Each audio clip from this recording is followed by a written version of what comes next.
नमस्कार दोस्तों, स्वागत है आपका हमारे इस यूट्यूब चैनल में जिसका नाम है स्टडी लास्ट नाइट। दोस्तों, जैसा कि आप लोग सभी लोग को पता है कि छात्रावास अधीक्षक श्रेणी द की भर्ती निकली हुई थी और 31 मार्च को उसका लास्ट डेट था। आप लोगों को मैं बता दूं कि इसके लिए 300 पदों की भर्ती निकली हुई थी और इसके लिए लगभग 6.5 लाख आवेदन प्रस्तुत हुए हैं अभ्यर्थियों के द्वारा। मतलब कि सोचिए, एक पद के लिए 2066 दावेदार हैं इस भर्ती में। तो दोस्तों, इसमें कैसे हमारा निकल सकता है, कैसे हमारा सिलेक्शन हो सकता है, कितना नंबर लाने पे हम सेलेक्ट हो सकते हैं, इसकी जानकारी मैं आज आप लोग को देने वाला हूं। तो इसके पहले हम लोग सिलेबस देख लेते हैं एक बार कि सिलेबस इसका क्या है। तो दोस्तों, बात करेंगे हम लोग 2023 भर्ती ये पहले से थी और इसके हिसाब से इसका सिलेबस आया हुआ था। इसमें कुल प्रश्न पूछे जाएंगे 100 और अंक भी मिलेंगे इसमें 100। चलिए देख लेते हैं। इसमें जो क्वेश्चन पेपर आएगा वो भाग भाग में बटा रहेगा, मतलब कि इसमें बहुत सारे पार्ट्स रहेंगे, उसके हिसाब से इसमें क्वेश्चंस आएंगे और उसके हिसाब से हमको मार्क्स भी मिलेंगे। तो सबसे पहला भाग है कंप्यूटर संबंधी सामान्य ज्ञान। मतलब कि इसमें कंप्यूटर संबंधी आपसे प्रश्न पूछे जाएंगे। कंप्यूटर के बारे में बेसिक आपको नॉलेज होना बहुत जरूरी है और इसमें 30 नंबर के टोटल 30 क्वेश्चन होंगे, है ना। जैसा कि आप लोग यहाँ पे देख सकते हैं कि यहाँ पे 30 अंक के टोटल 30 क्वेश्चन होंगे और उसमें से आपको 50% अंक लाना अनिवार्य होगा। मतलब कि अगर मान लीजिए 30 प्रश्न है तो उसमें से आप लोग को 15 नंबर लाना एकदम ज़्यादा अनिवार्य है। अगर मान लीजिए 15 नंबर हमारा नहीं आता तो वहीं पे हमारा सिलेक्शन खत्म, मतलब कि हमारा सिलेक्शन रुक जाएगा, हम रिजेक्ट हो जाएंगे। तो दोस्तों, इस बात को आप एकदम ध्यान में रखिए कि कंप्यूटर संबंधी जो प्रश्न है उसमें 30 अंक के 30 प्रश्न पूछ जाएंगे और उसका जो है वो 50% अंक लाना उसमें अनिवार्य होगा। ठीक है, इससे आप लोगों को समझ में आ गई। चलिए अब देखते हैं टॉपिक्स की, उसमें क्या क्या टॉपिक्स आएंगे कंप्यूटर संबंधी जो सामान्य ज्ञान रहेगा उसमें से। तो दोस्तों, सबसे पहला है इसमें कंप्यूटर का परिचय। मतलब कि कंप्यूटर का परिचय आ सकता है। देखिए, पहला है कंप्यूटर का परिचय, मतलब वही कंप्यूटर कब बना, कंप्यूटर किसे कहते हैं, है ना, नॉर्मल जानकारी उसकी रहेगी। और दूसरे टॉपिक में आ सकता है कंप्यूटर का उपयोग। कंप्यूटर का उपयोग, जैसे कि मान लीजिए कंप्यूटर का उपयोग कहाँ कहाँ और किस लिए किया जाता है और इसकी सामान्य जानकारी आपसे पूछा जा सकता है। तीसरा है इसका टॉपिक में कंप्यूटर के प्रमुख भाग, CPU, input device, output device, इसकी सामान्य जानकारी आपसे पूछा जाता है कि इनपुट डिवाइस क्या है, क्या क्या है, आउटपुट डिवाइस क्या क्या है। दोस्तों, हम लोग इसके ऊपर अभी क्वेश्चन पेपर एमसीक्यू भी करेंगे, इसमें आप लोग को मैं अच्छे से बताऊंगा टॉपिक वाइज। ठीक है। अगला है प्रिंटर के प्रकार, इंकजेट प्रिंटर क्या होता है, लेजर जेट प्रिंटर क्या होता है और अन्य प्रकार के प्रिंटर के बारे में आपसे पूछा जा सकता है। अगला है ऑपरेटिंग सिस्टम के नाम, जैसे commercial and open source operating system के नाम भी पूछा जा सकता है। अगला है word processor, spreadsheet and presentation के उपयोग, इसके उपयोग क्या क्या है और कार्यालयों में इसका उपयोग कैसे होता है, मतलब कि ऑफिस वर्क जो हम लोग करते हैं तो इसका उपयोग कैसे कैसे हम लोग कर सकते हैं। अगला है दोस्तों इंटरनेट के उपयोग, मतलब कि ईमेल हो गया, डॉक्यूमेंट सर्विंग हो गया, वेबसाइट सर्विंग हो गया, विभिन्न सरकारी विभाग की वेबसाइट की सामान्य जानकारी आपसे पूछी जा सकती है इसमें। और साथ साथ अगला टॉपिक है एंटीवायरस के उपयोग, कंप्यूटर वायरस से होने वाले नुकसान और कंप्यूटर वायरस की सामान्य जानकारी इसमें आपसे पूछी जा सकती है। ओके। मल्टीमीडिया का उपयोग क्या क्या है, ऑडियो वीडियो टेक्स्ट का उपयोग कैसे कर सकते हैं, इसकी सामान्य जानकारी आपसे पूछी जा सकती है। और सीडी डीवीडी से संबंधित सामान्य जानकारी पूछा जा सकती है, मतलब कि सीडी का फुल फॉर्म क्या होता है या फिर डीवीडी का फुल फॉर्म क्या होता है। ये दोस्तों बहुत ही इंपॉर्टेंट क्वेश्चन है, ये बहुत ज़्यादा एग्जामों में आते रहता है। अगला है लास्ट गूगल, अल्टाविस्टा, यूट्यूब की सामान्य जानकारी पूछी जा सकती है। सर्व इंजन से वांछित जानकारी प्राप्त कैसे करते हैं, इसकी सामान्य जानकारी आपको होना बहुत जरूरी है। ये भी बहुत सारे एग्जामों में आते रहता है कि वांछित जानकारी प्राप्त कैसे कर सकते हैं। तो दोस्तों, ये रहा भाग अ, जिसमें कंप्यूटर संबंधी सामान्य ज्ञान की जानकारी आपसे पूछी जाएगी। मैं फिर से रिपीट कर देता हूँ, 30 नंबर का क्वेश्चन रहेगा, उसमें से 15 नंबर लाना अनिवार्य है, तभी जाके आपका सिलेक्शन हो पाएगा। अगला है दोस्तों भाग ब, ठीक है, पार्ट बी। इसमें रहेगा हिंदी, रहेगा व्याकरण सहित, मतलब कि इसमें व्याकरण इंक्लूड रहेगा हिंदी में। अब देखिए इसमें से कितने प्रश्न आएंगे, 5 नंबर के 5 प्रश्न इसमें आएंगे और उसके टॉपिक क्या कि मैं आप लोग को बता देता हूं यहाँ से। देखिए, स्वर व्यंजन वर्तनी, ठीक है, पहला है स्वर व्यंजन वर्तनी, दूसरा है लिंग वचन काल, तीसरा है संज्ञा सर्वनाम विशेषण क्रिया का व्यवहारिक प्रयोग, समास रचना एवं प्रकार, संधि, स्वर व्यंजन और विसर्ग संधि, व्याकरण शुद्धि, मतलब कि जो शुद्ध वाक्य अशुद्ध वाक्य रहते हैं वो आ सकता है। शब्द रचना में उपसर्ग प्रत्यय लगाना है, ये आ सकता है। शब्द प्रकार, तत्सम, तद्भव, देशज और विदेशी, ये भी बहुत सारे एग्जामों में पूछा जाता है, रिपीटेड है, तो ये भी आप लोग कर लेंगे आराम से। पर्यायवाची, विलोमार्थी, अनेकार्थी शब्द, अनेक शब्दों या फिर वाक्यांश के लिए शब्द, है ना, ये भी आ सकता है। और लास्ट है मुहावरे एवं लोकोक्तियाँ, ये आ सकता है एग्जाम में। ये जो जितने भी मैंने टॉपिक बताया उससे केवल 5 ही अंक के 5 ही क्वेश्चन आएंगे। ठीक है, तो आप लोग इसकी तैयारी अच्छे से कर लीजिएगा ताकि आप लोग का इसमें से अगर कुछ भी आता है तो वो छूटे मत। अगला देखिए पार्ट सॉरी पार्ट नहीं है, ये उसी पार्ट में है, पार्ट बी का ही ये हिस्सा है। अंग्रेजी जनरल इंग्लिश, इसमें भी 5 नंबर के 5 प्रश्न पूछे जाएंगे। इसमें भी क्या रहेगा, हमारा इंग्लिश ग्रामर रहेगा, number, genders, articles, pronoun, adjectives, verb, use of some important conjunctions और use of some important prepositions. ये तो दोस्तों जैसे टू कहाँ पे यूज होता है, ऑफ कहाँ पे यूज होगा, ऑल्दो कहाँ पे यूज होगा, ये सारी चीजें वहाँ पे पूछी जाती है। यूनिट 2 इसमें रहेगा transformation of sentences like active voice, passive voice, direct indirect narration, चाहे स्पीच भी बोल सकते हैं इसको। और यूनिट 3 इसमें रहेगा वोकेबलरी, जैसे synonyms, antonyms, one word substitution और स्पेलिंग मिस्टेक। ठीक है, तो ये दोस्तों यहाँ पे ये वोकेबलरी पार्ट भी बहुत इंपॉर्टेंट है और ये दोनों ज़्यादा इंपॉर्टेंट है। तो दोस्तों इसमें से आप लोग को नंबर गेन करना हो, केवल 5 नंबर का आएगा और इसमें से 5 में 5 आप लोग गेन कर सकते हैं आराम से।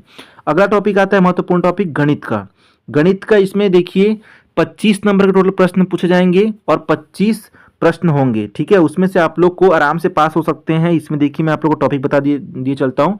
इकाई एक में क्या रहेगा, महत्तम और लघुत्तम समापत्ति। उसमें से भी क्या क्या आ सकता है, देखिए महत्तम और लघुत्तम समापत्ति क्या है, इससे संबंधित प्रश्न समस्याओं के हल हेतु सूत्र हो सकता है। कि जैसे मान लीजिए प्रथम संख्या गुणा द्वितीय संख्या बराबर क्या होता है, महत्तम गुणा लघुत्तम। मैं आप लोग को ये अच्छे से कराऊंगा, आप लोग को वहाँ पे समझ में आ जाएगा। उसके अलावा टॉपिक हो सकता है औसत, मतलब कि औसत निकालने से संबंधित प्रश्न हो सकते हैं।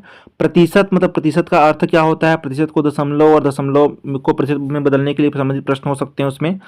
चाल समय दूरी से संबंधित प्रश्न हो सकते हैं और चाल समय दूरी कैसे निकालते हैं, या फिर उसमें से अलग अलग टाइप के आप लोग क्वेश्चन बदल बदल के दे सकते हैं। इकाई 2 में रहेगा साधारण ब्याज। ठीक है, साधारण ब्याज क्या है, इससे संबंधित प्रश्न हो सकते हैं। लाभ तथा हानि, विक्रय मूल्य, मूल्य लाभ, और इसमें जो मतलब प्रतिशत और व्यक्त होता है ना, लाभ प्रतिशत, हानि प्रतिशत, वो सारी चीजें इसमें पूछी जा सकती हैं। अगला है प्रतिशतता, जन्म और मृत्यु दर और जनसंख्या वृद्धि हास्य। ये इस टाइप के क्वेश्चन आपसे पूछा जा सकता है। अगला है देखिए इसमें इकाई 3 में रेखा तथा कोण, रेखाखंड, सरल रेखा, वक्र रेखा, कोणों के प्रकार आ सकते हैं इसमें से।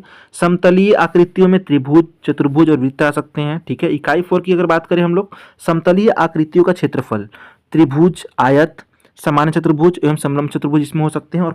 और लास्ट रहेगा आपका लंबाई, चौड़ाई व ऊंचाई, क्षेत्रफल, आयतन, घन और घनाभ। ये सारे 10वीं के हैं, आप लोग को बहुत ज़्यादा मतलब टेंशन लेने की जरूरत नहीं है। ये जितने भी इसमें टॉपिक है ये सारे 10वीं के, आप लोग 10वीं के बुक से भी रेफर करके आप लोग पढ़ाई कर सकते हैं, इसके लिए कोई दिक्कत नहीं होगा। ठीक है, अगला देखिए महत्वपूर्ण टॉपिक है सामान्य ज्ञान। सामान्य ज्ञान में 15 नंबर के टोटल 15 क्वेश्चन आएंगे, जिसको आप लोग आसानी से कर सकते हैं। क्योंकि देखिए इसमें करंट अफेयर, ये करंट अफेयर के अंतर्गत ये नहीं आता, ये इसमें जो चीज़ें हैं मतलब सामान्य ज्ञान वो फिक्स रहती हैं, तो इसमें कोई दिक्कत आप लोग को होने वाला नहीं है। जैसे कि इसमें टॉपिक रहेगा भारतीय राजनीतिक व्यवस्था एवं संविधान, मुख्य संवैधानिक प्रावधान, मौलिक कर्तव्य एवं अधिकार, ये भी आप लोग 10वीं में पढ़ चुके हैं, 10वीं 11वीं पढ़ चुके हैं। सूचना का अधिकार ये भी पढ़ चुके हैं आप। सांस्कृतिक राष्ट्रीय प्रतीक, राष्ट्रीय व्यक्तित्व, लोकतंत्र एवं चुनाव, लोकसभा, राज्यसभा, मुख्य संवैधानिक प्रावधान, भारतीय इतिहास एवं राष्ट्रीय आंदोलन, भारतीय सभ्यता एवं संस्कृति आ सकता है इसमें। ऐतिहासिक घटनाएं कुछ कुछ आ सकती है, जैसे युद्ध वगैरह का वर्णन इसमें पूछ देगा, कब कौन सा युद्ध हुआ था। भारतीय स्वतंत्रता का इतिहास कि कब मतलब कौन से आंदोलन किया गया, जैसे असहयोग आंदोलन, भारत छोड़ो आंदोलन, ये सब पूछा जा सकता है। और 1947 के बाद का घटनाक्रम पूछा जा सकता है। भूगोल में क्या क्या आ सकता है आपके लिए, भारत का भौगोलिक स्वरूप, प्राकृतिक संसाधन, खनिज, प्रमुख उद्योग, छत्तीसगढ़ का भौगोलिक पर्यावरण क्या है। अगला है भारतीय अर्थव्यवस्था के अंतर्गत अगर देखा जाए तो सामाजिक एवं आर्थिक विकास, जनसंख्या परिप्रेक्ष्य, सकल राष्ट्र की उत्पादन क्या है, और प्रति व्यक्ति आय, पंचवर्षीय योजनाएं, ग्रामीण और कृषि विकास, औद्योगिक विकास, भारतीय अर्थव्यवस्था, बैंक प्रणाली, वर्तमान आर्थिक प्रणाली। दोस्तों जितने भी टॉपिक्स हैं ना, आप लोग ऑलरेडी 10वीं में पढ़ चुके हैं, 11वीं में पढ़ चुके हैं। ठीक है, तो ये आप लोग के लिए कठिन नहीं होने वाला है, बिल्कुल भी आप लोग इस चीज़ का टेंशन मत लीजिए। आप लोग एक बार 10वीं का बुक खोल के देखिएगा, उसमें सारी चीज़ें आप लोग को आसानी से मिल जाएंगी। और नहीं तो आप लोग इसके लिए लूसेंट का बुक भी प्रीफर कर सकते हैं। अगला देश में सामान्य विज्ञान, विज्ञान के मूलभूत सिद्धांत और जीवन की गुणवत्ता के लिए विज्ञान, खेल और शिक्षा, योगा, मूल शिक्षा, इसके अंतर्गत शिक्षा, नवाचार, शैक्षणिक योजना, शैक्षणिक अधिनियम, छात्रावास प्रबंधन आदि शामिल होंगे। देखिए थोड़ा सा यहाँ पे है छात्रावास प्रबंधन, ये आप लोग थोड़ा सा पढ़ना पड़ेगा। ठीक है, अगला देखिए यहाँ पे पार्ट है समसामयिक घटनाक्रम खेलकूद देश विदेश। इसमें से 5 नंबर के 5 प्रश्न पूछे जाएंगे। इसमें ये देखिए मतलब कि करंट अफेयर्स है ना, तो करंट अफेयर्स बहुत लोगों को मतलब याद नहीं रहता, तो इसमें मतलब थोड़ा सा मुश्किल है, आप लोग को बहुत प्रैक्टिस करना पड़ेगा इसके लिए। राष्ट्रीय अंतर्राष्ट्रीय घटनाएं खेल और साहित्य के रिगार्डिंग इसमें से क्वेश्चन आप लोग को पूछे जाएंगे। ठीक है, अगला देखिए हमारा छत्तीसगढ़ की सामान्य जानकारी। छत्तीसगढ़ की सामान्य जानकारी आप लोग को होना बहुत जरूरी है। इसमें से 5 नंबर के आप लोग के प्रश्न होंगे 5 नंबर के लिए। ठीक है, छत्तीसगढ़ के इतिहास की समान जानकारी आप लोगों को होना अनिवार्य है। संक्षिप्त राजनीतिक घटनाक्रम जो भी यहाँ का है थोड़ा बहुत आप लोग को होना अनिवार्य है। और महत्वपूर्ण व्यक्तित्व, जो भी यहाँ के महत्वपूर्ण व्यक्तित्व है उनके बारे में भी यहाँ पे क्वेश्चन पूछा जा सकता है। देखिए अगला लास्ट टॉपिक है हमारे पास बाल मनोविज्ञान। इसमें से देखिए 10 नंबर के टोटल 10 क्वेश्चन पूछे जाएंगे। इसमें क्या क्या इंक्लूड रहेगा, शिक्षा एवं मनोविज्ञान, बुद्धि एवं व्यक्तित्व की अवधारणा, समावेशी शिक्षा, सृजनात्मक एवं व्यक्तित्व भिन्नता, निर्देशन और परामर्श। तो ये टॉपिक्स सारे आपके रहेंगे, आपके क्वेश्चन में आने वाले हैं। टोटल 100 नंबर का क्वेश्चन रहेगा। अगर मान लीजिए आप लोग इस वीडियो को फिर से आप लोग देखते हैं और सारे नंबर्स को जोड़ते हैं तो ये टोटल 100 नंबर के क्वेश्चन होंगे। तो दोस्तों देखिए आप लोग को कंप्यूटर में अच्छे से आप लोग गेन कर सकते हैं नंबर, कोई दिक्कत नहीं होगा आप लोग को वहाँ से। ठीक है, और आप लोग हिंदी और इंग्लिश भी आराम से निकाल सकते हैं। दोस्तों बात रही थोड़ी सी गणित में, तो गणित के लिए आप लोग को मैं सबसे अच्छा सजेस्ट करूंगा कि आप लोग 10वीं का बुक जरूर प्रीफर करना, और उसमें सारे मतलब ये जो बड़ी बड़ी चीज़ें हैं ये आराम से आपको मिल जाएंगी। ठीक है, और ये जो मतलब जितने भी मैथ्स हैं, ये मैथ्स कोई ज़्यादा एकदम मतलब हार्ड नहीं है। ये सारे जो मैथ्स हैं ये बहुत छोटे मतलब क्लासों में ऑलरेडी आप लोगों ने पढ़ा है। थोड़ा सा आप लोगों को प्रैक्टिस करने की जरूरत होगी। आप यहाँ से भी 25 नंबर आराम से गेन कर सकते हैं। थोड़ा सा आप लोग फंस सकते हैं हो सके तो सामान्य ज्ञान में, क्योंकि सामान्य ज्ञान में थोड़ा बहुत ज़्यादा इसमें प्रैक्टिस करना पड़ेगा। इसमें टॉपिक्स भी बहुत ज़्यादा हैं, और लेकिन ये 15 नंबर के लिए भी आ रहा है, तो आप लोग को ये चीज़ तो थोड़ा सा देखना पड़ेगा। साथ साथ करंट अफेयर्स में तो बहुत लोग रिस्क लेते हैं, बहुत लोग तुक्का लगाते हैं, क्योंकि मतलब जो हाल ही घटनाएं होती है वो याद नहीं होती हैं। बहुत सारी मतलब घटनाएं इसमें घटित होती रहती है, और कौन सा क्वेश्चन आएगा इसमें से कुछ कहा नहीं जा सकता, क्योंकि इसका कोई फिक्स नहीं होता टॉपिक्स, जैसे बाकी के टॉपिक्स फिक्स होते हैं। ठीक है, तो इसमें आप लोग थोड़ा सा इसमें मेहनत करेंगे तो इसमें भी आप लोग नंबर गेन कर सकते हैं। छत्तीसगढ़ की सामान्य जानकारी आप लोग को तो होगा ही, क्योंकि छत्तीसगढ़ के जितने भी लोग हैं इसमें निवासी भी छत्तीसगढ़ का मांगा गया था, तो आप लोग को तो आराम से इसकी जानकारी होगी। थोड़ा बहुत आप लोग को पढ़ना पड़ेगा इसके लिए।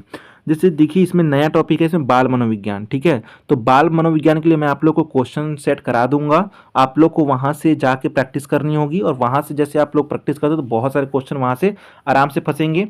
और मैं आप लोग को प्रीवियस ईयर के भी क्वेश्चन कराऊंगा, ताकि आप लोग को बहुत बेनिफिट इससे मिल सके। ठीक है, तो दोस्तों अच्छे से आप लोग तैयारी कीजिए, कोई दिक्कत नहीं है, आप लोग ज़्यादा स्ट्रेस लेने की ज़रूरत नहीं है। कितने भी पोस्ट हो, कितने भी अभ्यर्थी हों, बस आपको अपने ऊपर ध्यान देना है, ताकि आप लोग का पेपर आसानी से निकल सके। और सारे जितने भी टॉपिक्स हैं आप लोग अच्छे से पहले ही कवर कर लीजिएगा, ताकि किसी में कोई भी डाउट ना हो। अगर मान लीजिए आप लोग के पास कोई भी किसी प्रकार का क्वेश्चन, किसी भी टॉपिक के रिगार्डिंग क्वेश्चन होगा, तो बिल्कुल आप लोग कमेंट कर सकते हैं, ताकि उसके रिगार्डिंग मैं वीडियो बना करके आप लोग को समझा सकूँ।